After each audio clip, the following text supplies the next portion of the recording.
За та бүхний энэ өдрийн амар амгалан айлтгын эрүүл мэндийн яамнаас коронавирус халдвар буюу COVID-19-ийн талаарх ээлжид мэдээллийн цаг эхэлж байна.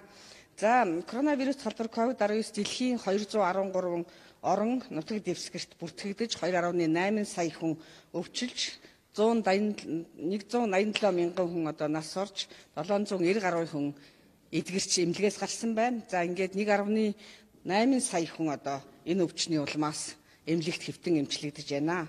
За сүүлийн 24 цагийн дотор Оросын холбооны улсад шинээр 5849 тохиолдол бүртгэгдэж, нийт тохиолдлын тоо 68602 болсон. За нас оролт бол 60-аар нэмэгдсэн байна. Коронавирус халдварын оргил үе эхэлснээс хойш хамгийн өндөр нас оролттой өдөр болсон байна. За нийт өвчлөгчдийн 43-аас 50% нь хөнгөн балархай буюу шинж тэмдэггүй хэлбэр зонхилон тохиолдсон байна. За Москва хотод бол сүүлийн 2 хоног өвчил бага зэрэг буурч байсан боловч дахин нэмэгдэж 3 мянган тохиолдлоор бол нэмэгдсэн байна. За мөн Новосибирск хотод өвчил нэмэгдсэн. Ер нь Оросын холбооны улсын хотуудад өвчил бол нэлээд нэмэгдэх хандлагатай байна. За энэ байдлыг бол Оросын холбооны эрүүл мэндийн яамнаас дүгнэлт хийхдээ нэгдүгээрт хотууд бол хүн амын бөөгнөрл их байна. За хоёрдугаарт нь гэрийн хатуу хөл хорионы дэглэмийг чанд сахихгүй хүмүүс гадуур их явж байгаатай холбоотойгоор бас өвчил нэмэгдэж байна. За 3 дугаарт нь шинж тэмдэггүй 43-аас 50% нь бол шинж тэмдэггүй хөнгөн балархай хэлбэр байна. За 4 дугаарт энэ өвчлөөр хүүхдүүд өвчлөх хандлагатай байна. За хүүхдүүд бол нян тэгч болж байгаа учраас халдвар тархах эрсдлийг бол үүсгэж байна. Ийм учраас цаашдаа 5 сард бас хатуу гэрийн хөл хорионы дэглэмийг үргэлжлүүлэх, ерөнхийдөө гэрийн хатуу хөл хорионы дэглэмийг чанд сахиулах талаар хууль эрх зүйн орчинд өөрчлөлт оруулах шаардлагатай, дэглэмийг нэлээд хатуу болгох шаардлагатай бай гэсэн саналыг улсын онцгой комиссийн штабт бол хөргүүлсэн тухай мэдээлсэн байна. За яагаад гэвэл Москва хотод гэрийн дэглэм сахиад гэрийн хатуу дэглэмд ороод хүмүүс нийт 3-7 хоног болж байгаа юм байна. За 3-7 хоногийн эхний үеүүдэд бол өвчил эрчтэй буурч ийсэн хандлага байсан. Гэтэл харамсалтай сүүлийн өдрүүдэд бол өвчил нэмэгдэж байгаа нь энэ гэрийн хатуу хөл хорионы дэглэмийг хүмүүс сахихгүй байгаатай холбоотой байна гэж бас үзсэн байна. За мөн анагаах ухааны судалгааны байгууллагууд COVID-19-тэй өөрийн орны эмийг үйлдвэрлэж хүн дээр туршсан. За энэ юм бол үр дүнтэй байсан учраас эх 7 хоногоос худалдаанд гаргахаар шийдвэрлэж байна гэж Оросын холбооны улсын эрүүл мэндийн сайд мэдээлсэн байна. За бүгд найрамд бусад ард улсад 12 тохиолдол бүртгэгдсэний 11 нь Оросын холбооны улсаас зөөвөрлөгдөн орж ирсэн тохиоллоо гэж үзсэн байна. За манай орны хувьд өнөөдөр улсын хэмжээнд ажиглалтанд 744 хүн байна. 41 хүн шинээр ажиглалтанд орж 270 хүн тусгаарлалт ажиглалтнаас гарсан. За эдгээр хүмүүс бол эмнэлгийн тусламж үйлчилгээ хэвийн явагдаж байна. За манай 119 дугаарын утас бол 24 цагаар ажиллаж байгаа. Энд бол өнгөрсөн 24 цагийн хугацаанд 221 дуудлага ирсэн. За энэний голчлон дуудлага бол амралтын газруудад хүмүүс олноороо их байж хүний бөөгнөрл үүсэж байна. Энд асуудлыг эрүүл мэндийн яамнаас анхааруулж өгөөч гэж хүссэн байна. Ийм учраас амралтын газар хүмүүсийг олноороо бөөгнөрч болохгүй гэдгийг эрүүл мэндийн яамнаас бол та бүхэнд бас сануулъя. За мөн гадаад улсноос Швед, Америкийн нэгдсэн улс, Солонгос, Ирландаас 4 иргэн уцтаж бүгдээрээ коронавирусын COVID-19-ийн шинжилгээ нэмэх гарсан. Гэхдээ биеийн байдал хөнгөн байгаа учраас гэрийн тусгаарлалтанд байгаа гэд эмчилгээ онцлогооны ялангуяа эмчилгээ дэглэм хоол ундны хэрхэн хэрэглэх талаар бол зөвлөгөө авсан байна. За ингээд дэлхийн бусад орнуудад коронавирусын халдвар ямар байгаа, ямар арга хэмжээ авч байгаа талаар мэдээлэл хийнэ. За Америкийн нэгдсэн улсад нас баралтын тоо 50 мянга гаруйг давсан байна. За нийт халдвар авсан хүний тоо 890 мянга гаруй болсон байна. За өнөөдрийн байдлаар дэлхийн хэмжээнд 2.7 сая хүн COVID-19 халдварыг авч тэдгээрээс 195 мянга гаруй хүн нас барсан байна. За мөн эдгэрч гарсан хүний тоо дэлхийн хэмжээнд 781 мянга гаруй болсон гэж мэдээлсэн байна. За дэлхийн эрүүл мэндийн байгууллагын Европын бүсэд Итали, Испани, Франц зэрэг улсуудад халдварын шинэ тохиолдлын тоо болон эмнэлэгт шинээр хэвтэн эмчилүүлэхсдийн тоо бага зэрэг буурч байна. За Европын бүсэд бүгд найрамдах Турк улсад халдвар нэмэгдсэн хэвээрээ байна. Тухайлбал өнгөрсөн 24 цагийн хугацаанд Турк улсад 3122 шинэ тохиолдол бүртгэгдсэн байна. За ингээд тус улсад бүртгэгдсэн нийт халдварын тохиолдлын тоо 105,000 гаруй болсон байна. За Швейцарын холбооны улсад халдвар авсан тохиолдлын тоо 28,600 гаруй болж халдварын улмаас эндсэн хүний тоо 1309 болсон байна.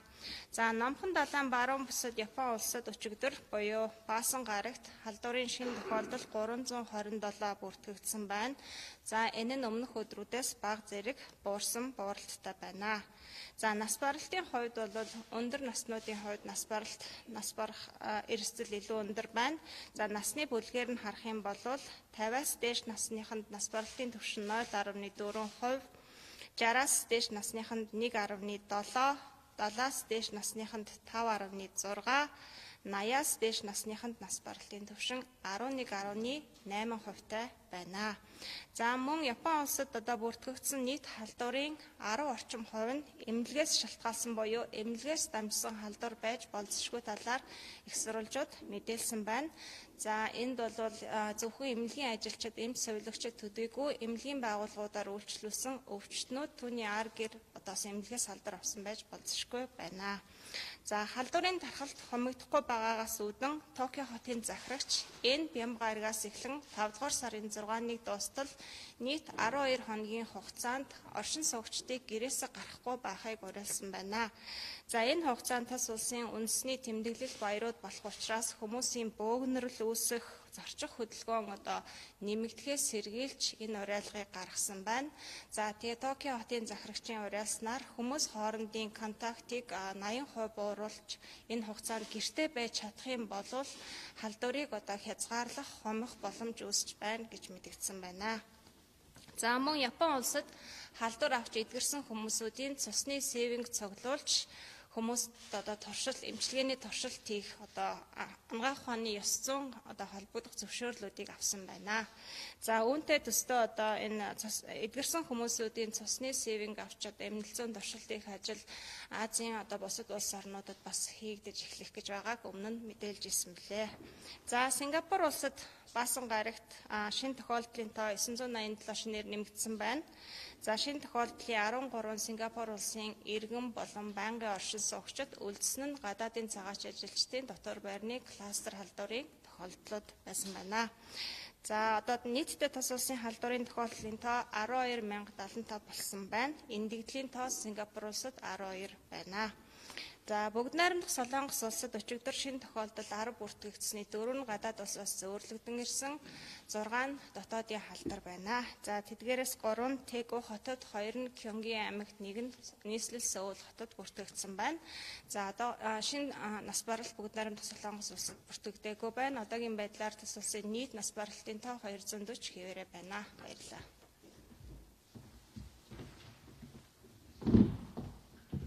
Мөн сая Янжмаа даргын хэлсэнчлэн Оросын холбооны улсад коронавирус халдвараар эдгрээд өвчлсөн 4 хүний сэвинг авч 4 өвчтөнд эмчилсэн. За энэ хүмүүсийн эмчилгээний үр дүн маш их сайхан байгаа учраас Оросын холбооны эрүүл мэндийн яамнаас COVID-19-оор эдгэрсэн өвчтнүүдийг сайн дураараа сэвингээ өхийг бас уриалсан, ийм уриалга гаргасан байгаа. За ингээ эрүүл мэндийн байгууллагууд бол коронавирус халдвар гарсан цагаас эхлээд бэлэн байдлаа хангаж ажиллаж байгаа.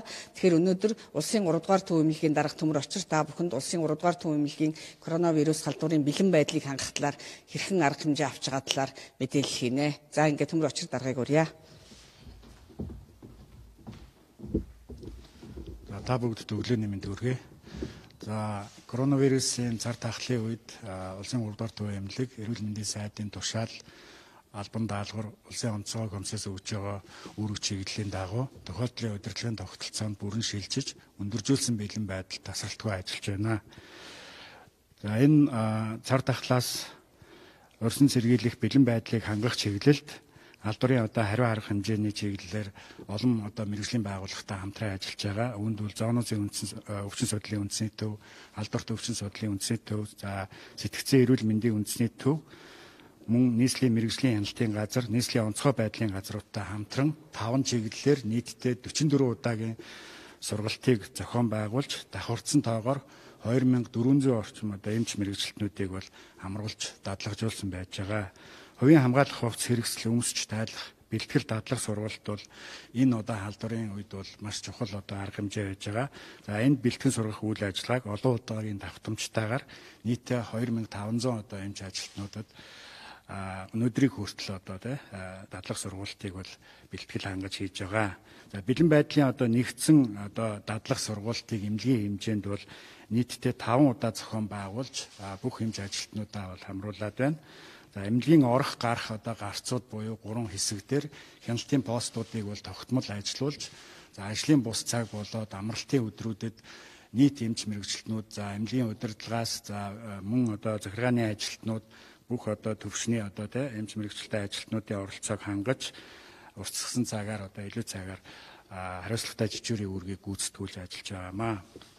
За мөн эм эмнэлгийн хэрэгслийн бэлэн байдлыг хангах хүрээнд нийтдээ 730 орчим сая төгрөгийн 1 сарын одоо эм хэрэглийн нөөцийг үүсгэсэн байна. Нийт 1000 хүний одоо иж бүрдэл хувийн хамгаалах хувцас хэрэгслийн нөөц болоод за халдварын дэгдэлт дархалтын үед одоо хэрэглэх хамгаалах одоо хэрэгслийн одоо бэлэн байдлыг бол хангаад байна. За эрүүл мэндийн яамнаас бол улсын 3 дугаар төв эмнэлэгт нийтдээ 300 орчим сая төгрөгийн одоо тоног төхөөрөмж мөн одоо халдвар хамгааллын хувцас хэрэгслийг бол дэмжлэг олгосон байж байгаа. За мөн энэ халдварын дэгдэлтийн үед одоо эмнэлгийн ажилтнуудын сэтгэл зүйн одоо бэлэн байдлыг хангах чиглэлд мэргэжлийн байгууллагууд болоод дотоодын одоо нөөц бололцоог ашиглан эмч мэргэжилтнүүдийн сэтгэл зүйн бэлэн байдлыг хангах үйл ажиллагааг зохион байгуулж байгаа. За эрүүл мэндийн сайдын одоо холбогдох тушаал коронавирустай холбоотой албан даалгаврын дагуу бол тус эмнэлэг бол нийтдээ тусгаарлаа эмчлэх 200 орыг бол дэлгэн бэлтгээд байгаа. Тохиолдол одоо дотоодоос гарсан халдвар тархарч эхэлсэн нөхцөлд бол шууд одоо 3 дугаар эмнэлэг 200 ор одоо ажилуулж ковидын халдвартай өвчтнүүдийг хүлээж авна. За мөн эрчим тэмчилгээний 50 орыг одоо дэлгэн ажилуулах бэлтгэлийг бол хангаад байна. За мөн одоо энэ халдварын дэгдэлтийн үед одоо эмч мэргэжилтнүүд мөрдөж ажиллах заавар дүрмийг одоо гарын авлах хэлбэрээр гарган бүх эмч ажилчдаа одоо хүргэж ажиллаад байгаа. За хоёрдугаар одоо гол миний ярих асуудал бол эрүүл мэндийн байгууллага, эмнэлгийн байгууллагуудаар иргэд үйлчлүүлэхэд анхаарах одоо хэд хэдэн одоо чухал зүйлс байгаамаа.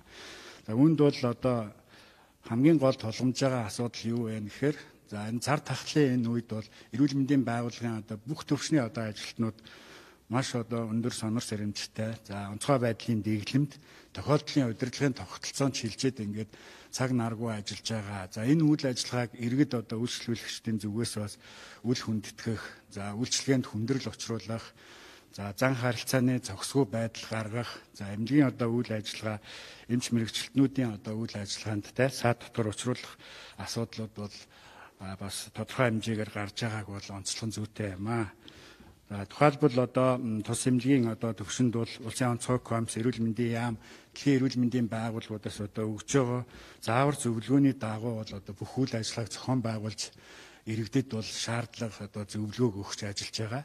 Тэгэхээр эрүүл мэндийн байгууллагуудын өгч байгаа энэ одоо шаардлагыг бол биелүүлэхгүй байх, за мөн цааргалах, за эмч одоо ажилчдыг одоо хил амаар доромжлох, за дайрч тавьчлах ийм одоо үйлдэлүүд бас зохисгүй үйлдэлүүд өдөр болгон одоо гарч байгаа нь одоо харамсалтай байна.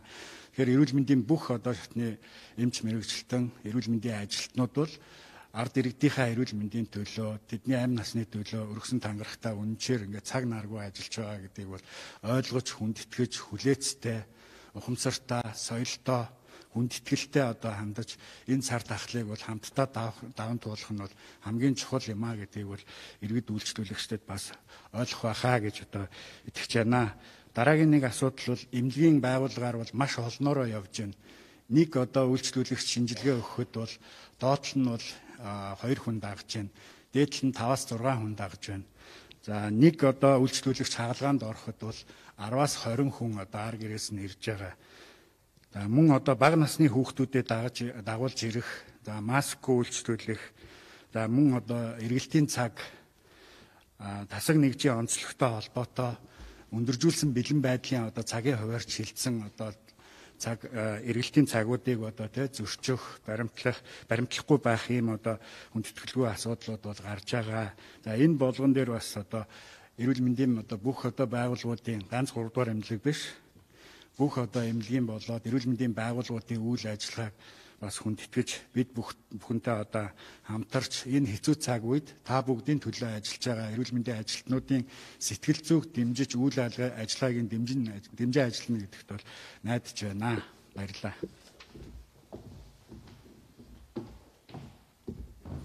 За төмөр учир дарагт баярлалаа. Тэгэхээр эрүүл мэндийн яам дэлхийн эрүүл мэндийн байгууллагаас байнга нэг одоо анхааруулж байгаа зүйл бол хүний бөөгнөрл үүсэхгүй, хүн хоорондын зайг 1.5-аас 1.5 метрт барих. За ялангуяа эрүүл мэндийн байгууллагуудаар одоо онцгийн шаардлагагүй бол явах үйлчлүүлэх одоо хэрэггүй.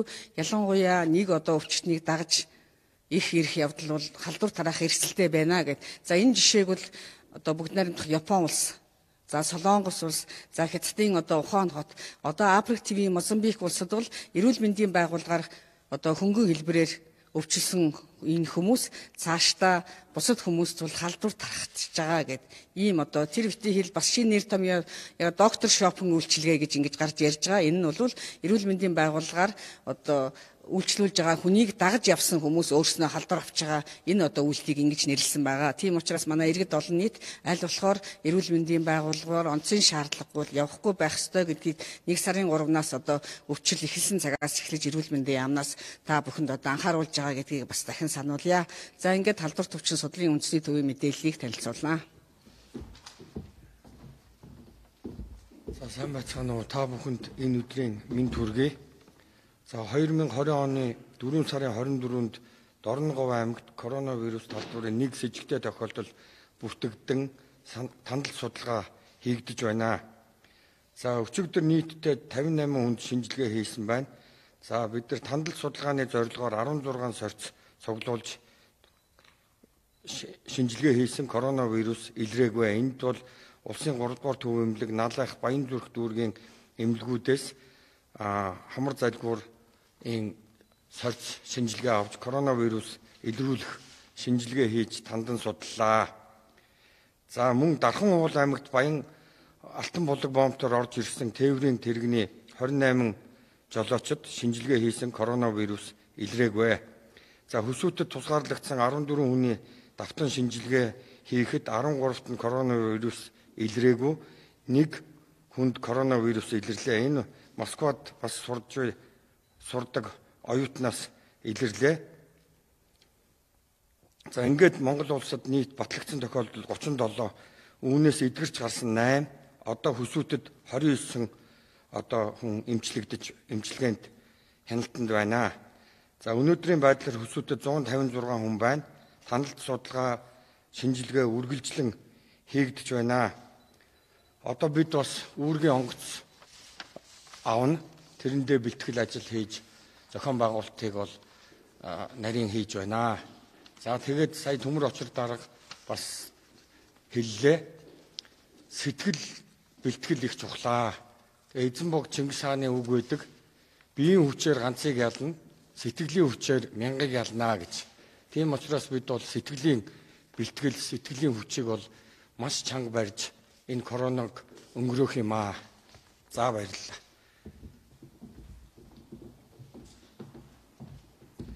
За өчигдөр Дэлхийн эрүүл мэндийн байгууллагын хэвлэлийн хурал дээр бас нэг онцлон тэмдэглэсэн зүйл бол COVID-19 бол одоо нэг орны асуудал биш. Энэ бол дэлхийн хэмжээний асуудал.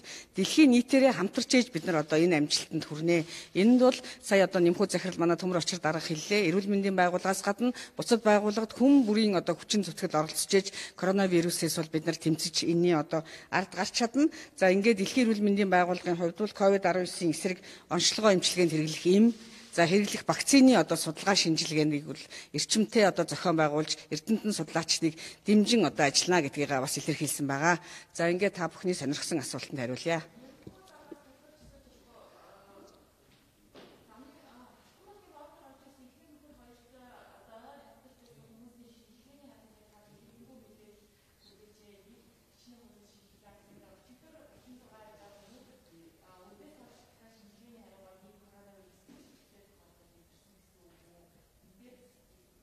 За амсалмаа дарга хариулнаа.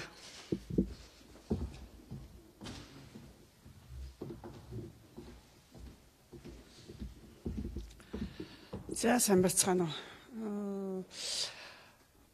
Алтан булгийн бомтоор орж ирсэн жолооч гэр бүлийн хоёр бол батлагдсан. Тэдгээр ойрын хавьтлуудыг бид нар шинжилгээ хийсэн. Улаанбаатар хотод ирж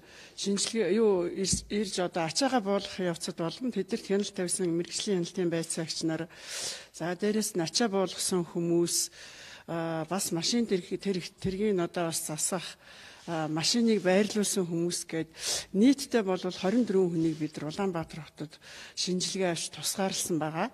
За юунд Сэлэн аймагт бол бас одоо энэ ажил мэргэжилтэй холбоотой бас гэр бүлээ бас уулзсан байж болзошгүй гэж үзэж бол бас нэг 24 хүн ингээд нийтдээ 49 хүнийг бид нар тусгаарлаж хяналтанд авч шинжилгээ авсан. Энэ хавьтлуудаас бол коронавирус илрээгүй сөрөг гарсан. Бүх хавьтлыг бол хяналтанд авсан. Одоо бас дахиад 7 хоногийн дараагаар дахиж нэг давтан шинжилгээ аавна юм байна. Хоёр дахь нь юу? 37 дахь одооны саях бол оюутан Москвагаас ирсэн бид нар Москвагаас ирсэн 32 оюутныг бол одоо халдвар авсан байх эрсдэлтэй. Тэр Москва хотод байхдаа бол одоо дотор байраараа явсан. За мөн одоо сургуульд нь өвчл гарсан, онгоцонд хамт ирсэн гэж тусгаарласан байгаа. Тэр хүүхдүүд дотроос бол одоо нийт 20 хүүхэд нь бол коронавирус талдвараар батлагдсан тохиолдол болж бүртгэгдээд байна. За тэгээд бол 37 тохиолдол 8 нь идэгсэн. За бус нь бол халдвар төвчин судлалын үндэсний төвд эмчлэгдэж байна. Нийт 20 гэсэн үг тий. Өнөөдөр сая хэлсэнтэй 20 болж байгаа.